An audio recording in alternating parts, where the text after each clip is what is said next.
Hello everyone and welcome back to my channel. If you do not know, my username is Ubiquitous Raptor, but my real name is Kaylin. If you know my content, you know that my usual content includes Sims content like building or Let's Plays, and I'm also very inconsistent with my uploads. My husband and I both recently got into playing this game called Planet Zoo again, and I thought I'd like to try my hand at making content for it. So here I am, again. We bought this game back when it first came out, right after we got married back in 2019. My husband really wanted to play this game, so we bought it, and I swear he played it over 200 hours in the first few weeks. When I was a kid, my favorite game to play was Zoo Tycoon, so I was familiar with this type of gameplay, although I hadn't heard of this game coming out until Nate asked me to get it. So I said yes, and we both ended up really enjoying playing it.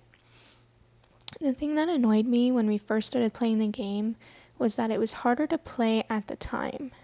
The path system was the most annoying thing. However, they've done tons of updates since the game came out, and now it's 1,000 times easier to play, which I was really happy about when we recently picked it up a few days ago. We decided to pick up on playing the game again because we recently got zoo memberships to our local zoo and were inspired to play again. And now we've been playing for days, and I thought it was time to finally sit down and try to record something. In the past, I've always played in sandbox mode. That means I just enjoy having my game be as easy as possible and not have any limits because I really just liked the building aspect. That's kind of how I am in Sims. I don't care for the gameplay that much, but I decided I wanted to try franchise mode, and I am on easy mode, but maybe I'll start a new zoo in the future on a harder mode when I get more comfortable with the game. I like to enjoy my gameplay, so I don't really like it being too difficult because then I end up more stressed than having fun. I decided after I started my new franchise zoo that I wanted to purchase a new DLC, specifically the South American one. So a few minutes into playing, I took a break to get the DLC and then came back, but then my computer started to act up. I recently bought a new gaming PC specifically for work, but I also wanted to be able to game wherever instead of just sitting at my desk. But it's been great, but it just after I bought the DLC, it started running really slow and lagging. So I went in and I had to restart the computer, and it ended up needing an update. So then I took another break to do that. Anyway, it'll eventually jump a few minutes ahead. I really hope you enjoy watching this new Let's Play. I decided to start with a voiceover so that you could get to know me a little bit. And also, I'm just not very good at talking while playing. I end up mumbling and my voice levels are just all over the place. But hopefully I will get used to playing and talking at the same time. So this is the start of my new franchise for a South American zoo. I decided to start off with llamas because they just seemed really easy to start with. People can go into the exhibit, and also they are not so strict about their group size. Because usually that's very frustrating, especially when the children age up. The amount of times that I've had to instantly sell or box one of them because it ended up being a male, and then the dad fought with it, and then the dad got injured or whatever. It's very annoying, but it's pretty realistic, I suppose. I eventually will also add in Galapagos giant tortoises, and it's funny because I eventually got a second one. I got one, then I played a little bit, then I found a second one I really liked, and then I eventually got a notification that they were going to be inbreeding.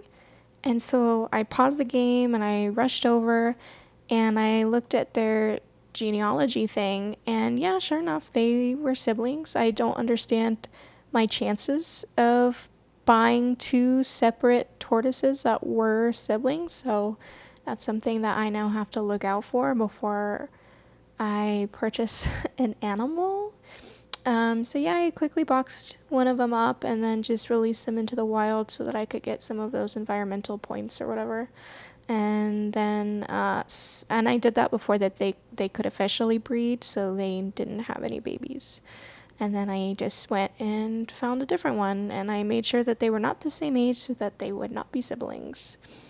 I just could not believe my chances of buying siblings, and you'll see that in the gameplay later if you're good at paying attention. You'll probably see me hesitating, like, what the heck.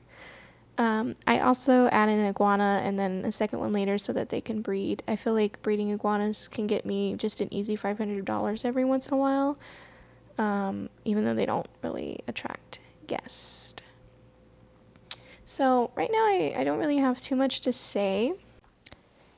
So I'm going to go ahead and end my voiceover here, but the video is going to continue with some relaxing music. I'm going to try to choose some relaxing, not annoying music, but it is very limited as this is YouTube and they have copyright issues. So if you like this kind of Let's Play for Planet Zoo, please like, please comment, let me know if you have suggestions or you have an idea of what you would like my next animal to be. Again, I'm going for a South American inspired zoo, so I really prefer animals that you would find in South America, which will mean that this won't be a very big zoo because there really aren't that many. Even though I got the DLC for South American animals, they only come with 5, I think, of like the main animals, and then of course you get the little tiny exhibit ones. But again, if you liked it, please let me know, please subscribe, and I hope you have a wonderful day and you enjoy watching the rest of this video.